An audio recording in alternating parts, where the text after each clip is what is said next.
मेरा भाई, आज के इस वीडियो में मैं बहुत छोटी सी बात आप लोगों के साथ शेयर करने वाला हूँ। बात तो बहुत छोटी सी है, लेकिन उसमें पावर उस परमाणु बम की तरह है, जो पदार्थ की सबसे छोटी इकाई होते हुए भी जब विस्फोट करता है तो पूरी दुनिया हिल जाती है। तो आज की इस वीडियो में जो ये छोटी सी बात मैं आप लोगों के साथ शेयर करने चाह रहा हूँ, इसमें इतनी ताकत है, ये अकेले आपकी जीवन की दिशा और दशा दोनों को बदल कर रख सकती है। तो वास्तव में अगर आप अपने जीवन में कुछ बदलाव लाने के लिए गंभीर हैं, वास्तव में अगर आप अपनी लाइफ को ट्रांसफॉर्म करने के लिए सीरियस हैं, तो इस वीडियो को अंत तक जरूर देखें। मेरे भाई, एक दिन मैं नवाजुद्दीन सिद्दीकी जी का एक इंटरव्यू देख रहा था। उस इंटरव्यू में उन्होंने अपने जो फिल्मी कैरियर में उन्होंने संघर्ष किया था, उसकी दास्तां बयां कर रहे थे। उसमें उन्होंने एक सच्ची घटना का जिक्र किया जो मेरे हृदय को छू गई। मुझे लगा इस घटना को ज्यादातर लोगों को पता होना चाहिए, क्योंकि हम सब इंसान हैं और जब भी हम अपने जीवन में संघर्ष करते हैं तो हम सबके जीवन में लगभग एक सी घटना घटित होती है। तो उन्होंने जो अपने इंटरव्यू में बताया कि जब वो फिल्मी दुनिया में स्थान बनाने के लिए अपने जीवन में संघर्ष कर रहे थे, तो उसी समय पे उनके एक मित्र भी उनके साथ फिल्म इंडस्ट्री में स्थान बनाने के लिए संघर्ष कर रहे थे। और हम सबको पता है कि ये जो संघर्ष का समय होता है ये बड़ा टफ होता है। इन दिनों में बहुत चुनौतियों का सामना करना पड़ता है और कई बार ऐसी स्थिति परिस्थिति आती है जब हम भावनात्मक रूप से टूट जाते हैं, हम भावनात्मक रूप से बिखर जाते हैं। तो उनके जो मित्र थे, उनके साथ में भी एक घटना घटी। वो अपनी 3 साल की बच्ची के साथ एक दिन मार्केट जा रहे थे। उनकी बच्ची आइसक्रीम की बड़ी शौकीन थी। तो जब वो मार्केट जा रहे थे और आइसक्रीम की दुकान पड़ी, तो उस बच्ची ने अपने पापा से बोला कि पापा मेरे को आइसक्रीम दिला दो। दुर्भाग्य से उस दिन उनके पास इतने भी पैसे नहीं थे कि वो अपनी बच्ची को आइसक्रीम दिला सकें। अपनी बच्ची से ये कहने में कि मेरी बिटिया, आज मेरे जेब में इतने पैसे नहीं हैं कि मैं तेरे को आइसक्रीम दिला सकूं, उनकी जुबान लड़खड़ाने लगी, उनका गला भर आया, उनकी आंखों में आंसू आ गए कि मेरी बच्ची, आज मेरे जेब में इतने पैसे नहीं हैं कि मैं तेरे को आइसक्रीम दिला सकूं। किसी तरीके से वो बच्ची को बहलाकर अपने घर तो ले गए, लेकिन उस रात वो सो ना सके। उस रात वो बस करवटें बदलते रहे और सोचते रहे कि यार, ये भी क्या जीवन है। ऐसा नहीं है, उस समय भी उनको फिल्मी दुनिया में काम मिल रहा था, लेकिन छोटे पर्दे में बस साइड रोल मिल रहे थे। लेकिन उनका सपना था कि एक दिन मेरे को बहुत बड़ा कलाकार बनना है, एक दिन मेरे को बहुत बड़ा हीरो बनना है और मैं मेन रोल ही करूंगा।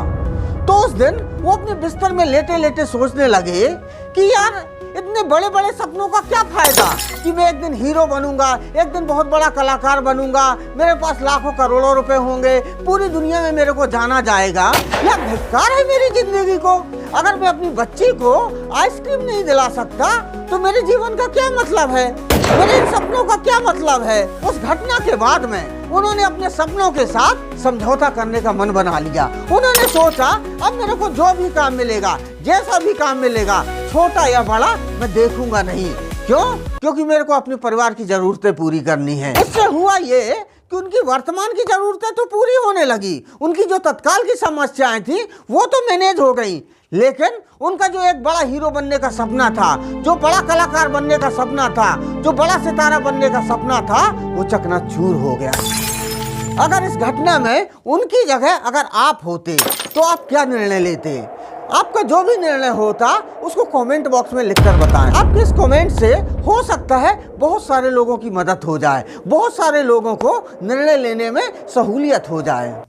मुझे लगता है कि ऐसी भावनात्मक परिस्थिति में हम में से ज्यादातर लोग वही निर्णय लेते जो उन्होंने लिया है। तो आज जब नवाजुद्दीन सिद्दीकी इतने सफल कलाकार बन चुके हैं, फिल्मी दुनिया में उनका इतना ऊंचा मकाम है, तो उनका वह मित्र भी सोचता होगा, काश उस दिन मैंने उस एक आइसक्रीम के लिए अपने जीवन के सपनों के साथ समझौता न किया होता, तो आज मैं अपनी बच्ची को एक आइसक्रीम की जगह आइसक्रीम की पूरी दुकान दिलाने की सामर्थ्य रखता। यार उस बच्ची को क्या पता कि मेरी एक आइसक्रीम की जिद से किसी का सपना टूटने वाला है, किसी की लाइफ बदलने वाली है। उसको क्या पता जिंदगी क्या है, उसको क्या पता सपने क्या हैं, उसको क्या पता लक्ष्य क्या है। उसको तो बस अपनी आइसक्रीम से मतलब था। तो मुझे लगता है उस दिन अपनी बच्ची को आइसक्रीम दिलाने के उस भावनात्मक निर्णय से वो टूटे न होते, उन्होंने अपने सपनों से समझौता न किया होता और एक बहुत बड़े फिल्मी कलाकार बनते, तो बड़ी होकर वह बच्ची अपने पिता के ऊपर गर्व करती।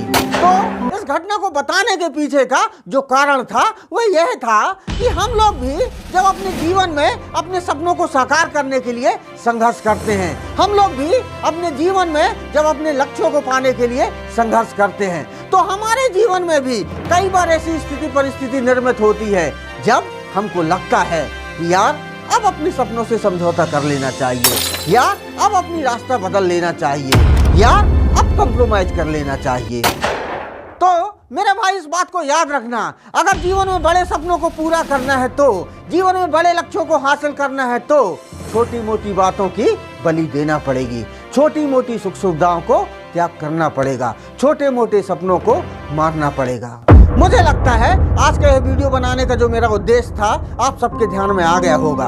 आप लोगों ने मेरे वीडियो को यहाँ तक देखा, इसके लिए मैं आप लोगों का हृदय से आभारी हूँ। बहुत बहुत धन्यवाद, बहुत बहुत धन्यवाद।